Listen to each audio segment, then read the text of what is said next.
제가 예전에 사역하던 교회는 이 치유, 예언, 은사 사역을 활발하게 하던 교회였습니다.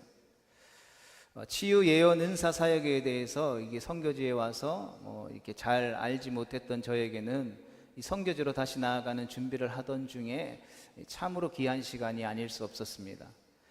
부교육자로 그 교회에서 4년이라는 시간들을 지내면서 참으로 많은 우리 세계적인 치유 사역자 또는 예언 은사 사역자들을 만났고 그들을 통해서 많은 도전을 받았습니다.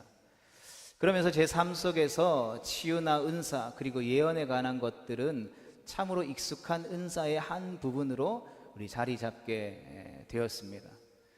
그래서 기회가 닿기만 하면 어떻게든지 기도받기를 원했고 또 예언을 통해서 나를 향한 하나님의 뜻을 알기를 갈망했습니다.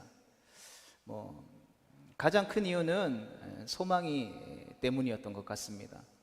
한국 땅에서 장애를 갖고 살아간다라는 것, 그것은 어쩌면 장래가 없음을 의미하는 불행입니다. 따라서 장애를 가진 자녀들을 둔 부모들은 장애를 짊어진 자녀들보다 반드시 하루라도 더 오래 살아야 할 의무를 스스로 지우게 되죠. 자신들이 죽고 나면 자녀들을 돌볼 사람이 없음을 염려하기 때문입니다. 저에게도 같은 마음이 있었습니다. 선교사로 헌신하였기에 오는 불확실성, 그리고 그 불확실성 가운데 허락되어진 장애를 가진 자녀, 그리고 겉으로 티를 내지는 않았지만 본능적인 사모함이 있었습니다. 기도를 통해 지친 마음을 위로받고 또 기도하는 이들을 통해서 전해지는 하나님의 말씀을 통해서 불안한 미래에 대한 갈증도 해소하고 또 소망이를 향한 치유의 기도를 통해서 하나님의 초자연적인 일하심을 경험해보고픈 마음들이 크게 일었습니다. 그때 저와 제 가정은 도무지 앞길이 보이지 않는 어둠 속에 빠져 있었기 때문입니다. 사역을 계속할 수 있을지, 선교지에는 다시 나아갈 수 있을지, 한국에서 사역한다라면 어떤 사역을 해야 할지, 어느 도시에 가야 할지, 수도권에 있는 것이 좋을지 지방으로 가는 것이 좋을지, 소망이나 어떤 교육과 어떤 치료를 시켜야 할지, 자녀를 위한 좋은 환경이라는 것은 과연 어떤 것일지, 어디서부터 문제들을 해결해 나아가야 할지 도무지 앞길이 보이지 않는 상황이었습니다. 그리고 이런 상황에서 슬그머니 생각나는 것이 예언이었습니다. 하나님께서는 이 상황 가운데 내가 무엇 하기를 원하실까? 여러분, 하나님을 믿는 사람이라면 그가 누구이든지 간에 당연히 가질 수 있는 기대감이 아니었을까 생각해 봅니다. 그리고 사실 지나고 나면 그 수많은 사역자들을 마주하고 그들과 함께 교제하고 예배하며 말씀을 듣고 그들에게 이 소망이의 치유를 위한 기도, 또 인생의 앞날에 대한 기도를 참 많이 받았지만 한마디로 요약하면 하나님께서 저와 저의 가정을 그리고 소망이를 사랑하신다라는 것과 그리고 담대하게 믿음으로 부르심의 걸음을 걸어가라라는 것뿐이었습니다. 수많은 예언과 또 기도들 속에는 제가 무엇을 어떻게 해야 할지, 소망이는 과연 어떻게 되는 것인지에 대한 관한 말씀은 아이러니하게도 없었습니다. 한편으로는 섭섭하기도 했지만 곰곰이 생각해 보면 섭섭함보다는 평안함을 누릴 수 있었습니다. 그리고 감사의 기도를 드리게 되었습니다. 내게 허락하신 목회자로서의 소명과 또 그 걸음을 함께 걸어가게 될 가정이 앞으로 나아갈 길을 알게 되었으니 나오는 감사가 아니라 하나님께서 나와 우리 가정 그리고 우리 자녀들을 부르셨고 연약한 투성이지만 그럼에도 불구하고 하나님께서는 나와 내 가정을 믿고 계신다라는 사실에서 나오는 감사의 고백이었습니다. 성도는 그러하기에 지금도 하나님께서 제게 구체적으로 어떻게 하라고 말씀하시지 않는다 하더라도 감사를 고백할 수 있는 것이죠. 하나님께서 저를 인정하시며 그래서 제가 무엇을 어떻게 하더라도 제가 그분을 사랑하는 마음으로 그것을 선택했음을 하나님께서 믿어주신다라는 확신이 있기 때문인 것입니다. 주님께서 그런 저와 동행하시고 계시다면 그보다 더한 행복이 어디 있겠습니까? 그리고 그러한 크고 작은 인생의 선택의 기로에 설 때마다 저는 이렇게 기도합니다. 하나님, 제가 어떤 길을 걸어가더라도 그리고 그 가운데 어떤 선택을 하더라도 그 모든 것을 어떤 제 욕심이 아니라 하나님을 사랑하고 하나님을 기쁘시게 해드리기 위한 결정이라는 사실을 인정해 달라고. 그래서 저는 어떤 선택을 할지가 중요한 것이 아니라 그 선택을 하게 되는 그 순간에 나의 마음과 동기가 가장 순수하게 하나님을 사랑하고 있기를 바랄 뿐인 것입니다. 성도 여러분, 그렇다고 하더라도 어떤 삶의 고민이나 어려움이 있을 때 나의 장래의 일에 대해서 알기를 바라지 않는 사람이 어디 있겠습니까? 누구든지 5분 후에 일어날 일을 미리 안다면 그 사람은 세상을 정복할 것이다라는 말이 있을 정도입니다. 여러분, 그런데 세상을 정복하는 일은 바라지 않더라도 내가 도대체 지금 내 앞에 있는 문제들을 어떻게 해결하고 앞으로 나아갈 수 있는지 그것만이라도 하나님께서 알려주시기를 바랄 뿐일 때가, 그래서 기도의 자리를 찾아 나아갈 때가 우리에게 주어진 인생을 살아갈 때에 이런 한두 번만 있겠습니까? 자녀들을 키우면서 이 학교를 보낼까 저 학교를 보낼까, 내가 생각한 대로 안 가면 이걸 어떻게 해야 될까, 아니면 이 동네에 사는 게 좋을까, 아니면 저 동네로 이사 가는 게 좋을까, 또 삶 속에서 오늘 이 사람을 만나는 게 맞을까, 이 사람을 만날까 저 사람을 만날까, 지금 내가 일하고 있는 직장이 내게 맞는 직장일까, 아니면 다른 직장으로 더 좋은 조건으로 이직해야 할까, 오늘 내게 이러한 상황과 이러한 시간이 주어졌는데 과연 이곳에서 이 일을 하는 것이 맞는 것일까 아닐까. 여러분, 이런저런 질문들에 얽혀있는 그 수많은 선택의 기로 앞에 서서 하나님께서 단 한마디라도 해주시기를 바라는 그 간절한 소원을 여러분 가져보지 않은 사람이 어디 있겠습니까? 그런데 성도 여러분, 저는 이 지점에서 우리 모두에게, 각자 스스로에게 이렇게 물어보고 싶습니다. 여러분, 그 인생의 혼돈의 길목에서 여러분 그렇게 우리가 간절히 찾고 바라던 주님의 음성이 우리 가운데 정말 내 귓가에 들려진다면, 그렇다고 한다면 우리는 정말로 그 하나님의 말씀 음성에 어떠한 토도 달지 않고 순종할 준비가 되어 있는가 하는 것입니다.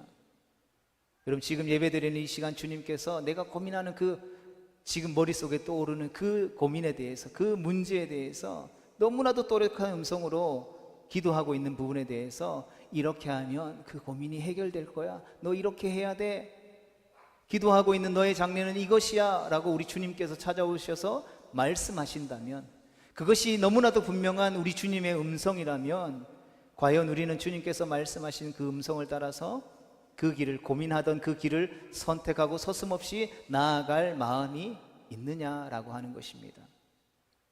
단적인 예로, 좀 극단적이긴 하지만 지금 우리가 직장 생활하고 생업을 이어가고 있습니다.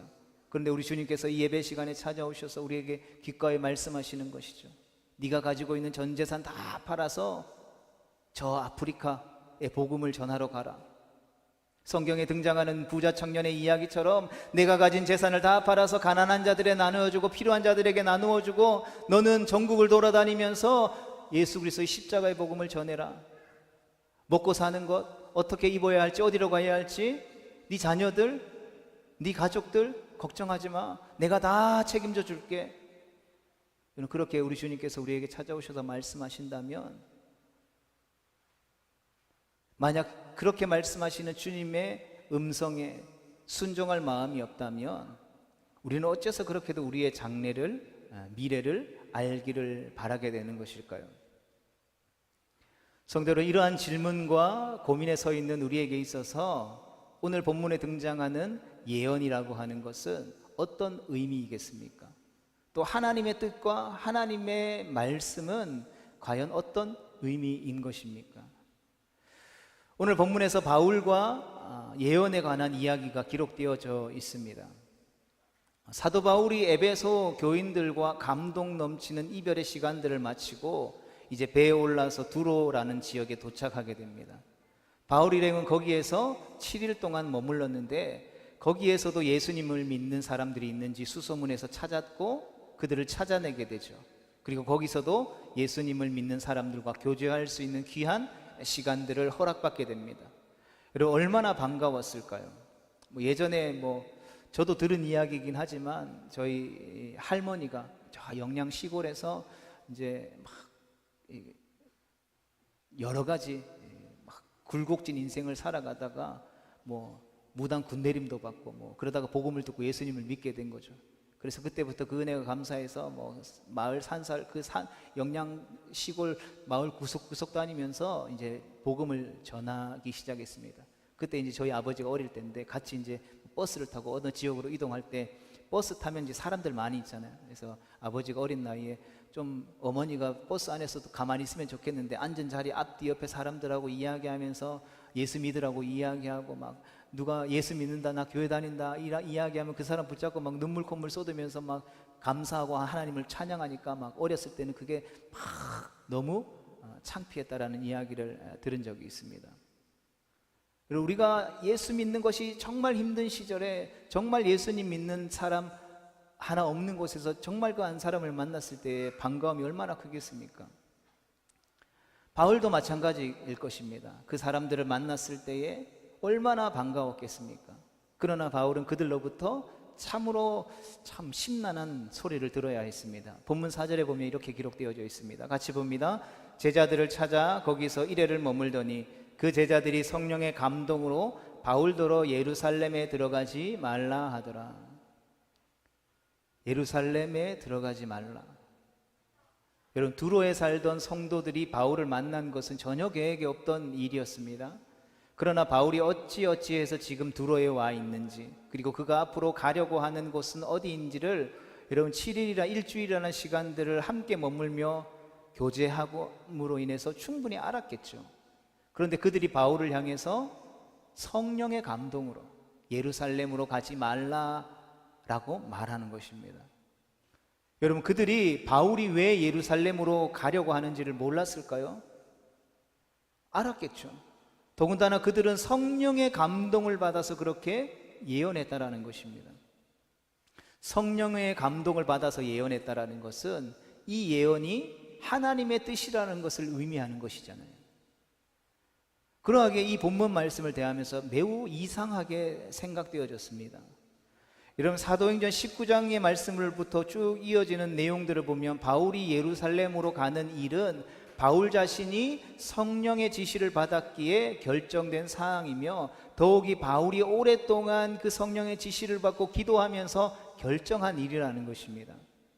그런데 어째서 하나님께서는 두로에 있는 성도들의 입을 빌려서 예루살렘으로 나아가려고 하는 사도 바울에게 가지 마시오라는 말씀을 전하셨을까요? 이에 관해서 여러 이 성경 연구가들의 주장들을 살펴보면 이 두로의 형제들이 예루살렘으로 가게 되면 바울이 고난의 길이 열릴 것이다라는 사실을 말했을 뿐 실제적으로 바울 보고 예루살렘으로 가지 마라고 말한 것은 아니라고 의견을 펼칩니다. 그러고 보니 그런 면에서 보면 그럴듯한 해석이기도 합니다. 그러나 사실이 어쨌든 바울이 이들의 예언을 듣고 썩 기분이 유쾌하지는 않았을 것이 확실합니다. 이 내용은 이 정도로 말씀드리고 다음으로 넘어가 보면 두로에 머문 배가 정비를 마치고 이제 일주일이 지난 후에 다시 며칠 후에 가이사라라는 지역에 도착하게 됩니다. 바울 일행은 가이사라에서 빌립이라는 사람의 집을 찾아가게 되죠. 빌립은 본문 8절에 기록된 대로 예루살렘 교회가 사도행전에 처음으로 뽑은 7 집사 가운데 하나였습니다. 어쨌든 빌립의 집에 머물던 바울은 여기서 아주 또 심란한 사건을 경험하게 되죠. 그 사건이 본문 9절 이하에 설명되어져 있습니다. 빌립에게 4명의 딸이 있었습니다. 이들은 예언의 은사를 받았다라고 합니다. 그런데 그러한 은사로 충만한 집에 아가보라 하는 사람이 방문하게 되죠. 여기서 등장하는 아가보라는 사람은 선지자라고 소개되어져 있습니다. 아가보는 과거에 몇 사람의 선지자들과 함께 안디옥에 내려와서 유대의 기근이 들 것을 예언했습니다. 우리는 이 사건에 관한 기록을 사도행전 11장 27절에서부터 30절 말씀에서 확인할 수 있는 것이죠. 그리고 이러한 기록들을 우리가 살펴볼 때에 아가보라는 사람은 어떤 사람이겠습니까? 소위 오늘날로 치면 성령 충만한 예언자라고 할 수 있을 것입니다. 그런데 이 아가보가 하나의 퍼포먼스를 펼치게 되죠. 오늘 본문 10절과 11절의 말씀을 같이 읽어보겠습니다. 여러 날 머물러 있더니 아가보라 하는 한 선지자가 유대로부터 내려와 우리에게 와서 바울의 띠를 가져다가 자기 수족을 잡아매고 말하기를 성령이 말씀하시되 예루살렘에서 유대인들이 이같이 이 띠 임자를 결박하여 이방인의 손에 넘겨주리라 하거늘. 아멘. 예루살렘으로 가면 네가 손발이 이처럼 묶여서 이방인들에게 넘겨질 것이다 라고 이야기하는 것이죠. 그 말만 해도 심란할 텐데 자기 손발을 직접 묶어 보이는 퍼포먼스를 보이면서 이렇게 말하니 이 광경을 바라보고 있는, 마주하고 있는 바울의 심정이 어떠했을까요? 이어지는 12절의 말씀을 보면 이 예언을 들은 주변 사람들의 반응이 이렇게 기록되어져 있습니다. 우리가 그 말을 듣고 그곳 사람들과 더불어 바울에게 예루살렘으로 올라가지 말라 권하니. 아멘.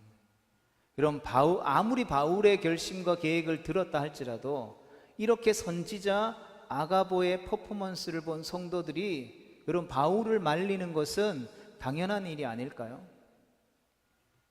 하지만 본문 13절에서 바울은 이렇게 대답합니다. 같이 읽어보겠습니다. 시작. 바울이 대답하되 여러분이 어찌하여 울어 내 마음을 상하게 하느냐. 나는 주 예수의 이름을 위하여 결박당할 뿐 아니라 예루살렘에서 죽을 것도 각오하였노라 하니. 아멘. 바울이 말하는 것입니다. 나를 슬프게 하지 마세요. 나는 아가보가 말하는 대로 결박당할 뿐만 아니라 죽는 일까지도 각오했습니다. 여러분 이렇게 단단한 각오를 바울의 입으로부터 직접 듣는 순간 주변 사람들은 이렇게 말할 수밖에 없었습니다. 주님의 뜻대로 되기를. 성도 여러분, 이것이 본문에 등장하는 내용이죠. 그렇다면 이제 이 본문을 중심으로 우리가 한번 생각해 보아야 할 것입니다. 바울은 오랫동안 기도하는 가운데에 당시 세상의 중심이었던 로마에 가서 로마의 황제 앞에서 예수님 믿어야 구원받을 수 있습니다, 예수님이 우리의 구원자입니다 라고 하는 복음을 전하기로 결정했습니다. 이 계획은 하나님의 소원이기도 했습니다. 그런데 이 계획을 따라서 예루살렘으로 돌아가는 바울에게 있어서 두 번이나 예언이 주어지게 되는 것이죠. 한 번도 아니고 두 번이나 전달되어진 예언의 내용은 무엇입니까? 바울이 곧 결박당하게 될 것이다라는 내용이었습니다. 그러니까 이 두 번의 예언은 바울이 앞으로 어떤 일을 겪게 될 것이다라고 하는 장래에 벌어질 일을 말하는 것이었다라는 뜻이죠. 그런데 바울은 이 두 번의 예언에 대해서 그럼에도 불구하고 나는 예루살렘으로 가겠다라고 말합니다. 여러분, 복음을 전하러 가는 길에 고난이 있을 것이다라는 사실을 바울이 몰랐을까요? 알았습니다. 너무나도 분명히 알았습니다. 분명히 알고 있다라는 사실을 사도행전 20장 22절에서 24절을 통해서 고백하게 되죠. 내가 목숨을 잃는다 할지라도 주님이 내게 맡겨주신 그 사명을 감당하는 일을 위해 나의 생명을 조금도 아끼지 않을 것이다라고. 그러나 고백 후 그 길을 가는 도중에 이렇게 두 번이나 예언의 말씀을 듣게 됩니다. 더군다나 이 예언을 들은 사람들이 한결같이 가지 말라고 그를 말립니다. 그런데도 바울은 역시 한결같이 그 길을 기어이 가겠노라고 고집하는 것이죠. 이런 단적으로 우리가 이렇게 질문해 보겠습니다. 바울에게 있어서 도대체 그 예언은 무슨 의미이겠습니까? 미래의 일을 알려주는 수단입니까? 그럴 수도 있겠지만 이 본문이 이어지는 내용들을 보면 그것만은 아닐 것입니다. 아니, 그것보다 더 중요한 의미가 있었다라는 것을 우리는 짐작할 수 있는 것이죠. 여러분, 아주 단순하게 이렇게 비교해 보아도 될 것입니다. 여러분, 표면적으로 보면 성령의 감동을 따라서 오랫동안 기도하며 결정한 바울의 계획이 있습니다. 그리고 동일하게 성령의 감동을 받은 사람들을 통해서 전해진 하나님의 예언의 말씀이 있습니다. 그런데 바울은 네가 예루살렘으로 갈 계획이 있다면 가도 되는데 가게 되면 네가 그곳에서 고난을 당하고 마침내 죽을 수도 있다라는 예언보다는 자신이 세운 계획을 더 중요하게 생각했다라는 것이죠. 여러분, 왜일까요?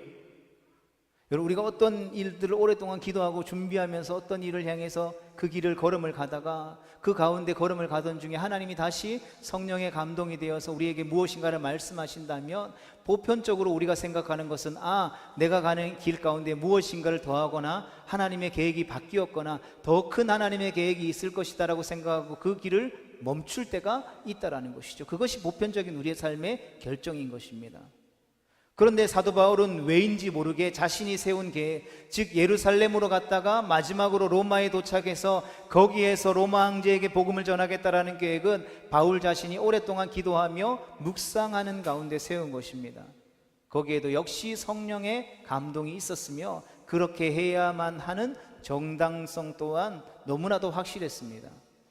이 사실 때문에 바울 자신의 앞날에 불길한, 사실 예수 믿는 사람들이 불길하다는 표현들을 쓰지 않아야 하는데 우리가 좀 더 이 부분에 대해서 이해하기 쉽도록 이해를 돕기 위해서 사용하면, 불길한 예언을 2번이나 들었음에도 불구하고 원래 가려고 했던 계획을 변경하지 않았다라는 것입니다. 그냥 단순히 걱정에 대해서 인간적인 마음으로 누군가 나에게 권면하는 것이 아니라 성경이 증언하고 있는 것처럼 그가 하나님의 감동으로 되어서, 성령의 감동으로 대해서 그 사람을 통하여서 하나님이 바울에게 뭐라고 말씀하시는 것입니까? 너 가면 감옥에 갈 거야. 마침내는 그 예루살렘으로 가는 것 때문에 죽게 될 거야 라고 말씀하셨다라는 것이죠. 그러므로 우리는 이렇게 결론 지을 수 있습니다. 바울에게 있어서 그 2번에 걸쳐진 자신 앞에 일어날 일에 대한 예언이라고 하는 것, 하나님의 말씀이라고 하는 것, 하나님의 뜻이라고 하는 것은 자신이 오랫동안 기도하며 결정한 계획을 변경해야 할 이유가 되지 않았다라는 것입니다. 바울은 오히려 그 예언을 들으면서 자신의 계획을 실행해야 한다라는 마음을 더욱더 굳건하게 세우는 계기로 삼았다라는 것이죠.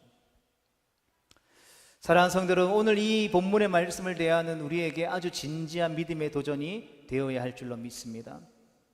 예를 들어 우리가 하나님 앞에 기도하면서 어떤 계획을 세웠습니다.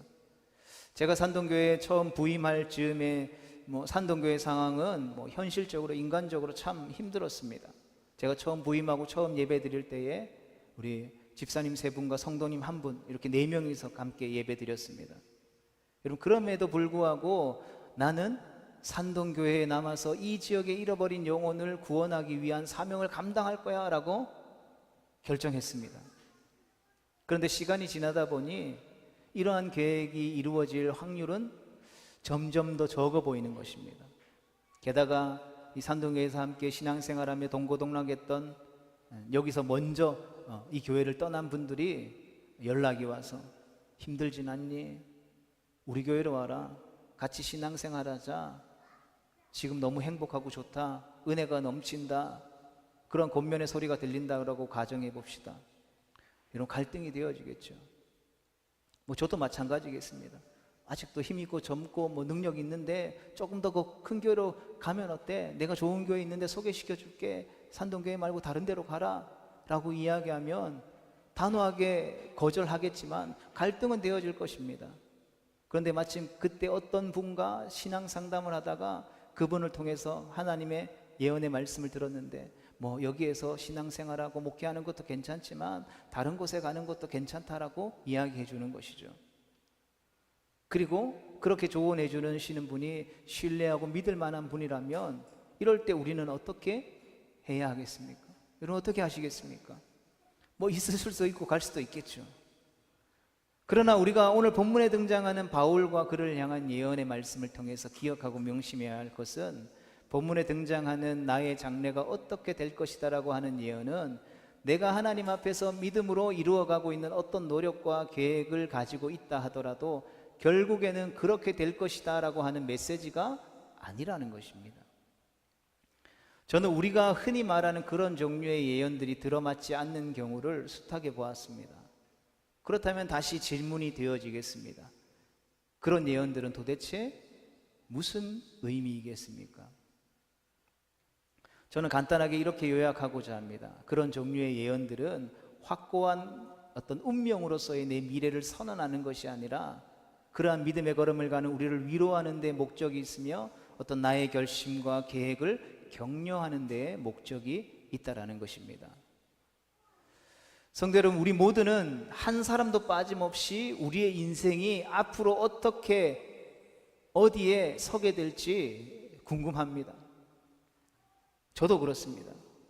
지금 내가 가는 이 길이 앞으로 계속해서 막 시원하게 뚫리는 고속도로 같으면 좋겠는데 한 치 앞도 잘 보이지 않는 막막하고 꾸불꾸불한 비포종 도로의 길을 갈 때가 더 많습니다.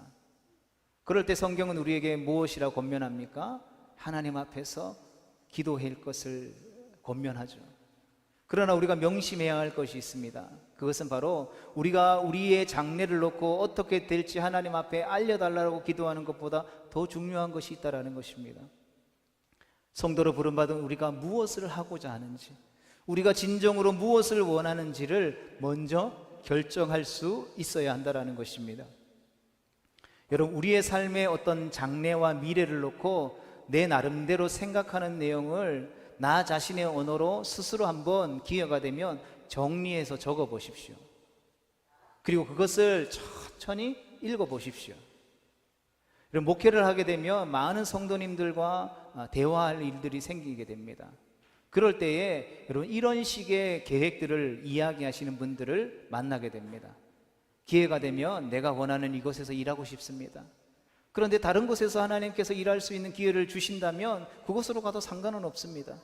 그런데 그것도 정 어렵다면 지금 내가 원하는 일이 아니라 다른 일도 상관없습니다 라고 말하시는 분들이죠. 성도 여러분, 이런 계획을 우리가 계획이라고 말할 수 있을까요? 그냥 시간 날 때 해볼 수 있는 상상 정도 아닐까요? 여러분, 인생을 살아가면서 그런 계획조차 없는 사람이 어디 있겠습니까? 그냥 될 대로 되라 식으로 이야기하는 것이지 않습니까? 여러분, 하나님 앞에 나아가서 우리가 나에 관한 계획들을, 인생의 어떤 문제들과 계획들을 물을 때에 가장 중요한 것은 여러분, 나의 생각입니다. 나의 의견입니다. 내가 어떤 생각을 가지고 있는지 분명해야 하나님께서 나의 그 분명한 믿음의 고백의 기도를 들으시고 그것을 깰 것인가, 그것을 바꿀 것인가, 아니면 보충해서 그것을 확정지어 주실 것인가를 결정할 수 있다는 것이죠. 도대체 무슨 생각으로 무엇을 부탁하는지도 모르는 질문을 우리가 누군가에게 받을 때 우리의 마음은 어떻습니까? 가장 쉽게 대답할 수 있는 게 그거잖아요. 그러니까 도대체 뭐 해달라는 거야? 그냥 본론만 이야기해. 그렇게 말하지 않겠습니까?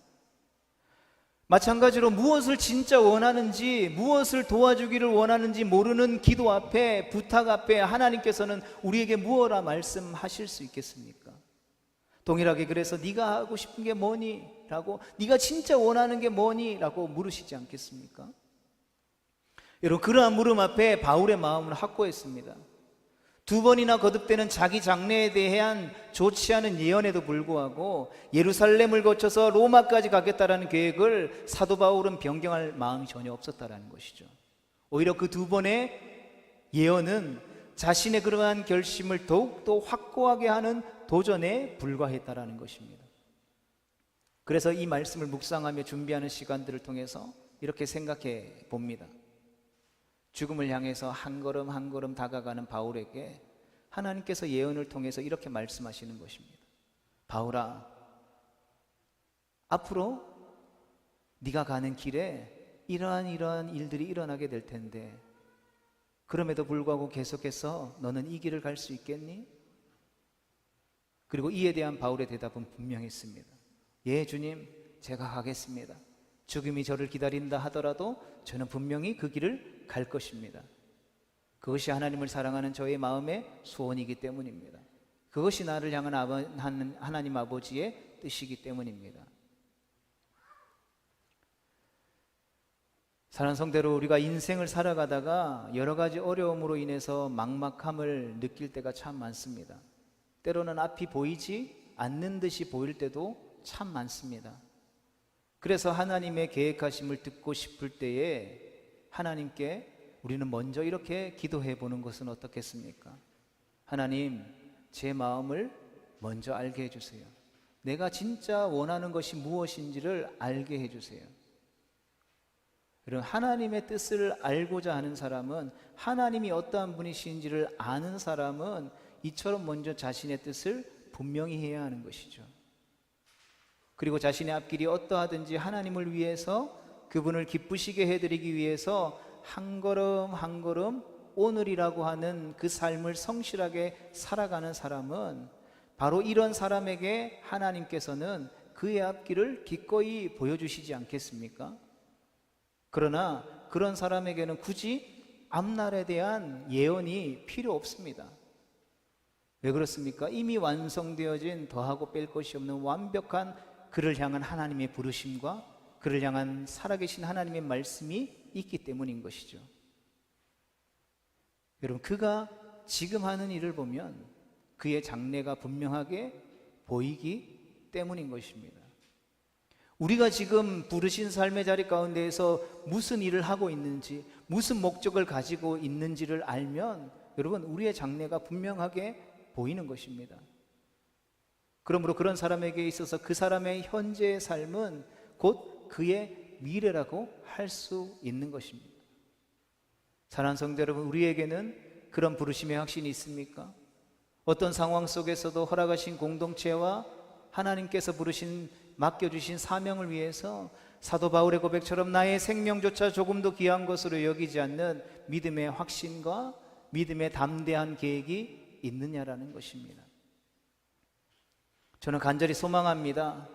우리 모두가 불안한 미래를 알기 위해 예언에 매인 사람이 아니라, 불안한 미래를 알고 싶어서 전전긍긍하는 사람이 아니라, 어떤 예언의 말씀이 우리에게 주어진다 할지라도 그 예언의 말씀에도 불구하고 당당히 우리를 부르신 주님이 부르신 그 주님이 기뻐하시는 믿음의 길을 용기 있게 걸어가는 복된 하나님의 백성 되어질 수 있게 되기를, 그러함으로 인하여서 하나님의 마음을 시원케 해드리는 주님의 몸된 교회가 되어질 수 있게 되기를 주님의 이름으로 축복합니다.